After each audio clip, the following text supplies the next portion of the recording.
Hello आणि नमस्कार. मी सुवर्णाचे जग या आपल्या मराठी कुकिंग चॅनलमध्ये तुम्हा सगळ्यांचं मनापासून खूप खूप हार्दिक स्वागत करत आहे.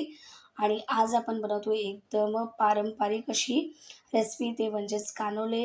आणि आपण कानोले आज तांदळाचे बनवणार आहोत. हे बनवायला खूप सोपे आहेत आणि हे नागपंचमी विशेष आहेत. नागपंचमी जवळ येत आहे, तर तुम्ही पण अशा प्रकारे नक्कीच बनवून बघा. बघा, अप्रतिम असे दिसत आहेत आणि सगळ्यात महत्त्वाचं म्हणजे याची चव अप्रतिम आहे. त्यानंतर बघा, मी तुम्हाला एक तोडून दाखवते कशाप्रकारे हा आतपर्यंत यामधलं सारण एकदम भरपूर काठोकाठ भरलेलं आहे आणि तरीसुद्धा बघा अजिबात तुटलेले वगैरे नाही आहेत. एकदम परफेक्ट असे झालेले आहेत आणि बनवायला तर खूप सोपे आहेत, पण चवीला एकदम उत्कृष्ट असे आहेत. तर बघा, यामधलं सारण किती मस्त परफेक्ट असं दिसत आहे. तर जर तुम्हाला संपूर्ण रेसिपी शिकायची असेल तर व्हिडिओला शेवटपर्यंत नक्की बघा. यामध्ये मी काही टिप्स आणि ट्रिक्स सांगितलेले आहेत, फॉलो करा म्हणजे तुमचेसुद्धा असे परफेक्ट बनतील. चला तर मग रेसिपीला सुरुवात करूया. तर सुरुवातीला बघा, मी 2 ओले नारळ घेतलेले आहेत, तर त्यांना व्यवस्थित फोडून घेतलेलं आहे. आता नारळ काय करायचं, आपल्याला विळीने असं किसून घ्यायचं आहे. तर विळीने आपण ज्यावेळेला अशा प्रकारे बारीक करतो ना, तर काय होतं की जो नारळ आहे एकदम पूर्णपणे बारीक असा होतो. आणि मग काय होतं की जेव्हा आपण याला भरणार ना कानुल्यांमध्ये, तर काय होतं की हे दाताखाली असं येत नाही. गूळ आणि जो नारळ आहे त्याचा एकसाथ एकदम मस्त असा स्वाद येतो. तर अशा प्रकारे बघा, मी सगळं ना विळीने याला काढून घेतलेलं आहे आणि नारळाचा एकदम मस्त चव आपला तयार झालेला आहे ओल्या नारळाचा. आणि बघा, मी इथे 4ही वाट्या व्यवस्थित किसून घेतलेल्या आहेत. तर हे बघा, अशा प्रकारे आपलं मस्त नारळाचा चव तयार झालेला आहे. चला तर मग सारण बनवायला घेऊयात. तर बघा, आता सुरुवातीला ना मी कढई घेतलेली आहे. कढईमध्ये 2 चमचे तूप घालत आहे. तर इथे मी साजूक तुपाचा वापर करत आहे. तर आता काय करायचं, आपल्याला तुपाला थोडंसं गरम होऊन द्यायचं आहे आणि यामध्ये आपल्याला काय करायचं आहे, नारळाचा जो आपण चव किंवा किस बनवून ठेवला होता तो इथे घालायचा आहे. आणि याला काय करायचं आहे, मस्त 2 मिनटं भाजून घ्यायचं आहे. आणि ही सगळी प्रोसेस आपल्याला मीडियम टू लो फ्लेमवरती करायची आहे. अजिबात फ्लेम हाय करायची नाही आहे, नाहीतर मग काय होईल की तुमचा जो नारळ आहे तो लवकर जळू शकतो, कारण हा आपण एकदम बारीक असा केलेला आहे. तर हा लवकर जळण्याची शक्यता असते. त्यामुळे काय करायचं, याला मंद आचेवरती असं भाजून घ्यायचं आहे. आणि तुपामध्ये जेव्हा आपण याला असं भाजतो ना, तर काय होतं की याची चव अजून वाढते आणि हा एकदम मस्त असा चवीला लागतो. तर बघा, अशा प्रकारे काय करायचं, याला मस्तपैकी भाजून घ्यायचं आहे. जर का यामध्ये थोडंसं पाणी वगैरे असेल किंवा मॉइश्चर असेल तर ते सुद्धा निघून जाईल. तर बघा, अशा प्रकारे आपलं आता मस्तपैकी ना खोबरं भाजून झालेलं आहे, नारळ भाजून झालेलं आहे. आता यामध्ये घालूयात आपण पुढचा जिन्नस, तो म्हणजे गूळ. तरी बघा, इथे मी 2 वाटी गूळ घेतलेला आहे. जर तुम्हाला वाटलंच तुम्ही कमी गोड खात असाल तर तुम्ही गुळाचं प्रमाण कमी जास्त करून ठेवू शकता. पण काय आहे की इथे हा गूळ जास्त गोड नाही आहे, त्यामुळे मी इथे 2 वाटी वापरलेला आहे. आता गुळाला असं मिक्स करत जायचं आहे आणि फ्लेम मिडियमच ठेवायचा आहे. तर बघा, अशा प्रकारे काय करायचं, याला मिक्स करत जायचं आहे. जसा जसा तुमचा जो गूळ आहे तो वितळेल ना, तर हे थोडंसं पातळ व्हायला सुरुवात होईल. तर अजिबात टेन्शन घ्यायचं नाही. पातळ झालं तरी पण थोड्या वेळाने याला असं चालवत राहायचं आहे. मग हे घट्ट हळूहळू होऊन जाणार. आता यामध्ये मी घालते अर्धा चमचा इलायची पावडर आणि हे सगळं मिश्रण पुन्हा एकजीव करून घेते आणि असंच मिक्स करत याला पूर्ण गूळ वितळेपर्यंत शिजवून घ्यायचा आहे. गूळ आपल्याला एकदम पूर्ण यामध्ये वितळून घ्यायचं आहे. बघा, गूळ आता इथे जवळ नाहीसा होत झालेला आहे. तर गूळ पूर्णपणे वितळलेला आहे. मिश्रण थोडा घट्ट झालेला आहे. तर या स्टेजवरती याला बंद करायचं आहे फ्लेम आणि याला थंड होऊ द्यायचं आहे. थंड झाल्यावर हे अजून घट्ट होईल.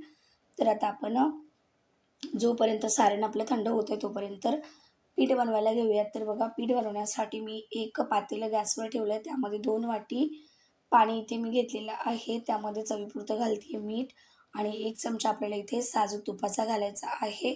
तर हे सुद्धा खूप इम्पॉर्टंट आहे. ज्यावेळेला तुम्ही पिठामध्ये साजूक तुपाचा वापर करताना, तर तुपाला जी चकाकी असते ती आपल्या पिठाला येते आणि त्यामुळे काय होतं की एकदम मस्त असे बनतात.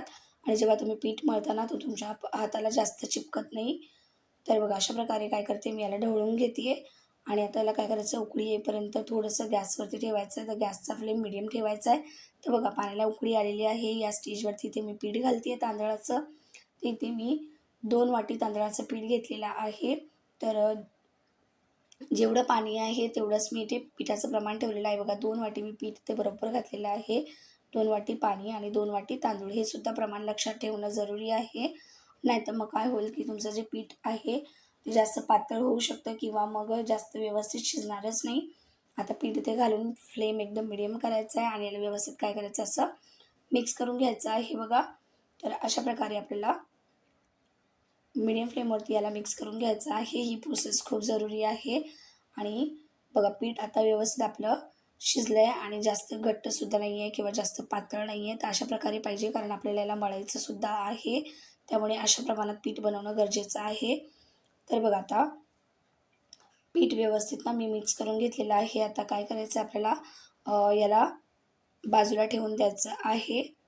तर झाकण ठेवायचं आहे यावरती आणि याला काय करायचं आहे, बाजूला थंड होण्यासाठी ठेवून द्यायचं आहे. तर एक 5 मिनटं आपल्याला काय करायचं आहे, याला बाजूला ठेवायचं. एकदम पूर्णपणे थंड नाही करायचं आहे. फक्त याची वाफ थोडीशी कमी होऊन द्यायची आहे. तर बघा आता 5 मिनटं झालेले आहेत. पीठ अजून गरमच आहे. बघा यामधून वाफ निघत आहे. तर या स्टेजवरती आपल्याला मळायला घ्यायचं आहे. अन्यथा एकदम आपण थंड केलं ना तर मग काय होईल, हे व्यवस्थित मळलं जाणार नाही. तर त्यामुळे काय करायचं आहे, याला गरम असतानाच मळायचं आहे. तर बघा आता याला मी सगळं परातीमध्ये काढून घेते आहे. तर अशा प्रकारे परातीमध्ये सगळं काढून घ्यायचं आहे मिश्रण जे आपण पीठ बनवून ठेवलं होतं. आणि आता याला मळायचं आहे आपल्याला. तर मळण्याच्या अगोदर मी चमच्याच्या सहाय्याने काय करते, यामध्ये ज्या गुठल्या असतील ना त्या मोडून घेते, कारण पीठ खूप जास्त गरम आहे. हाताला चटके लागू शकतात. तर असं चमच्याच्या सहाय्याने काय करायचं, यामधल्या ज्या गुठल्या असतील ना त्या मोडून घ्यायच्या आहेत. म्हणजे काय होतं, मळायला सोपं जातं. आणि अशा प्रकारे तुम्ही मोदकसुद्धा बनवू शकता. मोदकांसाठी सुद्धा अशाच प्रकारे आपल्याला पीठ बनवण्याची गरज असते. तर बघा अशा प्रकारे मस्तपैकी याला काय करायचं आहे, गुठल्या सगळ्या मोडून घ्यायच्या आहेत एकूण. तर बघा आता जवळ ना आपल्या सगळ्या गुठल्या मोडून झालेल्या आहेत. आता काय करूया, त्याला हाताने मळून घेऊयात. तर बघा मी पाणी घेतलेलं, ज्या भांड्यामध्ये मी पीठ आता शिजवलं होतं त्याच भांड्यामध्ये मी 1 ग्लास पाणी ओतलं आहे. आता हाताला थोडंसं हलकं पाणी लावायचं आहे. पाण्यात हात डीप करायचा आहे आणि मग पीठ मळायचं आहे. पाणी नाही घ्यायचं आहे. फक्त हात यामध्ये बुडवायचा आहे, कारण पिठाचे चटके आपल्याला लागले नाही पाहिजेत. आणि पाणी असल्यामुळे पीठसुद्धा व्यवस्थित मळलं जातं. तर त्याकरता आपल्याला काय करायचं, थोडासा पाण्याचा हात घेऊन याला मस्त असं मळून घ्यायचं आहे. जसं आपण भाकरीसाठी पीठ मळतो ना त्या प्रकारे. तर एकदम घट्ट नाही किंवा मग एकदम पातळ नाही. फक्त मळताना एक गोष्टीचं लक्ष ठेवायचं की पाण्याचा हात घेऊनच याला मळायचं आहे. म्हणजे हे काय होतं, एकदम नरम राहतं, लगेच कडक होत नाही. तर बघा अशा प्रकारे याला मी एक 2 ते 3 मिनटं मळत आहे, कारण पीठ मळायला थोडासा उशीर लागतो. तर बघा अशाच प्रकारे आता याला मी मळून घेतलेलं आहे. तर जवळ ना मी याला आता पाण्याचा हात घेऊन 5 ते 7 मिनटं मळणार आहे. बघा अशा प्रकारे. तर पीठ आपलं जोपर्यंत एकदम नरम होत नाही तोपर्यंत त्याला मस्तपैकी मळत राहायचं आहे. तर बघा आता अशा प्रकारे ना मी त्याला 5 मिनटं मळून घेतलेलं आहे बघा. आणि पीठ किती एकदम मस्त नरम असं झालेलं आहे. तर अशाच प्रकारे आपल्याला हवा आहे. तर पीठ आता आपण झाकून ठेवूयात आणि आता आपण पुढची प्रोसेस करूयात. तर आपलं सारणसुद्धा थंड झालेलं आहे. तर बघा आता मी एक पोळपाट घेतलेला आहे आणि पिठाची एक छोटीशी गोळी पेढा घेतलेला आहे. त्याला असं हातावर व्यवस्थित पहिल्यांदा मळून घेते आहे. ही प्रोसेससुद्धा खूप जरुरी आहे. ज्यावेळेला आपल्याला लाटायचं आहे त्याच्या पहिला आपल्याला असं हाताने मळणं खूप जरुरी आहे.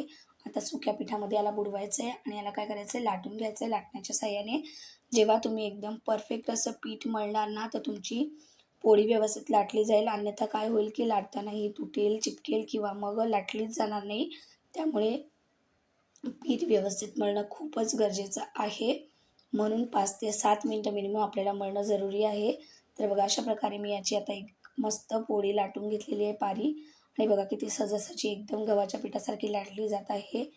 तर अशाच प्रकारे आपल्याला काय करायचं, मस्तपैकी लाटून घ्यायची आहे. जास्त पातळ नाही लाटायची किंवा मग जास्त जाडसुद्धा नाही लाटायची आहे. तर मीडियममध्ये ठेवायची. बघा मी तुम्हाला दाखवते ना. तर अशा प्रकारे आपल्याला हवी आहे बघा. जास्त पातळ नाही, जास्त जाडसुद्धा नाही आहे. आता काय करायचं, यावरती सारण घालून घ्यायचं आहे. तर यामध्ये मी सारण घालते आहे, तर सारण जास्त भरभरून घालायचं म्हणजे काय होतं की याची चव चांगली येते. तर बघा आता इथे मी 1 ते दीड चमचा सारण घातलेलं आहे. आता काय करायचं आपल्याला पोळीच्या कडांनी पाणी लावून घ्यायचं आहे, म्हणजे हे व्यवस्थित चिपकून जातील आणि मग अजिबात सुटणार नाहीत.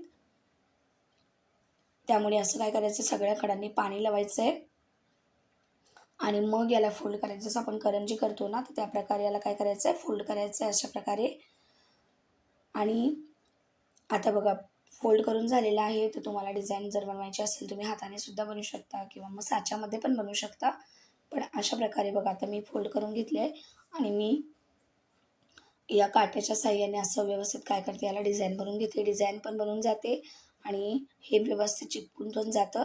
तरी बघा मस्त असं आपलं एकदम कानोला तयार झालेला आहे आणि बघा दिसायला किती मस्त दिसतंय. एकदम पांढरं शुभ्र आणि परफेक्ट असा शेप आलेला आहे. आणि जे आपण काट्याच्या साहाय्याने याला डिझाईन बनवले तर त्यामुळे हे अजून मस्त दिसते. अशाच प्रकारे मी बाकीचे पण बनवून घेतलेले आहेत. तर आता आपण काय करूयात ना, यांना उकडायला ठेवूयात. त्या अगोदर बघा किती मस्त दिसतंय. जवळून मी तुम्हाला दाखवते ना, एकदम परफेक्ट असा शेप आलेला आहे. सगळ्यात महत्त्वाचं म्हणजे दिसायला सुंदर दिसतंय. तर आता आपण काय करूया त्याला उकडायला ठेवायचं तर त्या अगोदर एक चाळणी घेऊया ज्यामध्ये आपल्याला उकडायचं आहे. ज्यामध्ये आपण मोदक उकडतो. जर तुमच्याकडे स्टीमर असेल तर तो तुम्ही वापरू शकता. तर मी चाळणीला असं व्यवस्थित थोडंसं तूप लावून घेते. तर असं हलकंसं तूप लावायचं. तूप लावलं काय होतं, की मग जेव्हा आपण याला काढू ना, तर हे चिपकणार नाही आहे जर आपण. तर आता काय करायचं यामध्ये जे आपण कानोले बनवून ठेवले होते ते यामध्ये ठेवून द्यायचे आहेत. तर एकावर एक नाही ठेवायचे किंवा मग चिपकून नाही ठेवायचे. यामध्ये थोडासा गॅप ठेवायचा आहे. नाहीतर मग काय होणार हे चिपकणार. तर बघा मी दाखवते अशा प्रकारे. तर यामध्ये असं चिपकून नाही ठेवायचं. असं थोडंसं गॅप वाढवायचं आहे. म्हणजे काय होईल एकमेकांना चिपकणार नाही आणि थोडंसं मी आता यावरती तूप घालते आहे. तर नाही घातलं तरी चालेल किंवा मग तुम्ही केसर घातला तरीही चालेल. पण तुपाने काय होतं याला चकाकी मस्त येते आणि चव पण मस्त येते. आता याला आपण उकडायला ठेवून देऊयात. तर बघा मी तुपामध्ये पाणी गरम करायला ठेवलं होतं. पाणी गरम झालेलं आहे. यावरती आता आपण ही चाळणी ठेवून देऊयात आणि याला मीडियम फ्लेमवरती 5 ते 7 मिनिटं वाफवून घेऊयात. तर बघा 5 ते 7 मिनिटं झालेली आहेत आणि झाकण काढून बघूयात एकदम परफेक्ट असं हे झालेलं आहे. तर याला आता आपण काढून घेऊयात आणि याला थंड होऊन द्यायचं आहे. गरम याच्यामध्ये काढायचं नाही आहे. गरम आपण जर काढायला गेलो ना तर हे तुटणार. बघा थंड झाल्याच्या नंतर मी याला काढलेलं आहे आणि किती परफेक्ट निघालेलं आहे बघा.